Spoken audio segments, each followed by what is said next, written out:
When therefore you shall see the abomination of desolation, as spoken of by Daniel the prophet, standing in the holy place, let him who reads understand. Welcome to Revelation Unraveled. I'm your host, William Tapley, also known as the third eagle of the apocalypse and the co-prophet of the end times. This will be my fourth program on the abomination of desolation. And so far we have discovered that each of the four times that Daniel describes the abomination of desolation, he is addressing one of the four groups who will reign with Jesus during the millennium. And so far we have looked at the protected Catholics and the holy martyrs. Now in this program we will be looking at the raptured Protestants. First, let's review where those four groups who will reign with Jesus during the millennium are found, this time in Revelation 11, verse number 18, where John says God will render a reward. And the reward he is talking about is the 1,000 years of peace. God will render reward to your servants. Now the servants are the converted Jews. Render reward to your prophets. The prophets are the raptured Protestants. Render reward to your saints.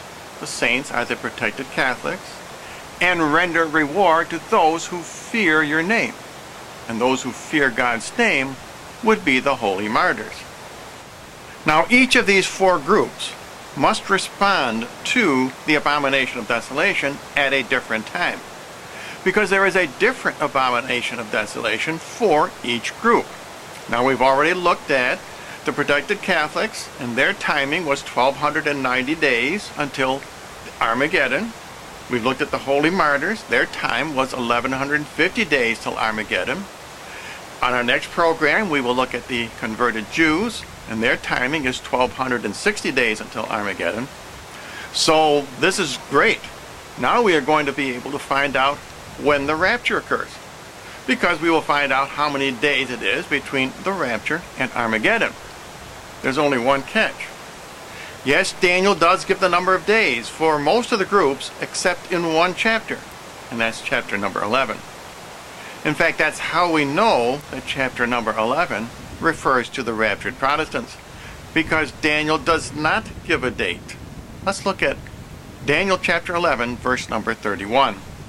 And arms shall stand on his part, and they shall pollute the sanctuary of strength, and shall take away the daily sacrifice, and they shall place there the abomination that makes desolate. Please note there are no days mentioned here until Armageddon. And the reason being is that this is a historical event. This is not an end times prophecy. The his part in this case is not the Antichrist, nor is it the false prophet. This is referring to a historical figure known as Antiochus Epiphanes. And this polluting of the sanctuary of the strength and taking away the daily sacrifice occurred more than 2,500 years ago. And the abomination that makes desolate was in fact Antiochus Epiphanes himself. So what is Daniel and our Lord telling you Protestants who are going to be raptured? He is telling you that the sign for you has already occurred 2,500 years ago. Please don't wait for some kind of covenant between the Antichrist and Israel, or maybe the starting of a third temple with animal sacrifice. Your abomination, your warning has already occurred. You must prepare now for the rapture. In fact, this coincides exactly with what Jesus said, that he will come like a thief in the night. You cannot know the timing of the rapture. You must prepare now. You must have your lamps full and your wicks trimmed at all times. Now let's take a look at the structure of Daniel chapter number 11. And I've already done this in depth on previous programs, so this will be just a quick review. And although Daniel does not use a chiasmus in this chapter as he did in chapters 8, 10, and 12, the structure still tells the same story, and that is that Mary's rosary will defeat the Antichrist. There is a rather startling additional prophecy, however, in the structure, And that is that before Mary's rosary defeats the Antichrist will defeat Barack Obama and the United States of America. First, let's look at the first 4 verses of Daniel chapter number 11. In the first 4 verses of Daniel chapter number 11, the prophet describes 6 ancient kings. Now, we are not aware of the significance of either the 6 or the 4 verses until much later in the chapter when we come to verse number 33. And that's where Daniel describes 4 items. He mentions sword, fire, captivity, and spoil. Now, this alerts us that there may be some more important and significant numerology in this chapter. And sure enough, 5 verses later, Daniel lists 4 more objects: gold, silver, precious stones, and things of great price. 5 verses later, Daniel describes treasures, gold, silver, and precious things. So through this numerology of 4 items, exactly in the middle of 5 verses, first verses 31 through 35, 36 through 40, and 41 through 45, Daniel is setting up 2 different numerological sequences. A sequence of 4 items, 4, 4, 4, and a sequence of verses, 5, 5, 5. So now we go back to verse number 1, and we understand the significance of the 6 kings and the 4 verses.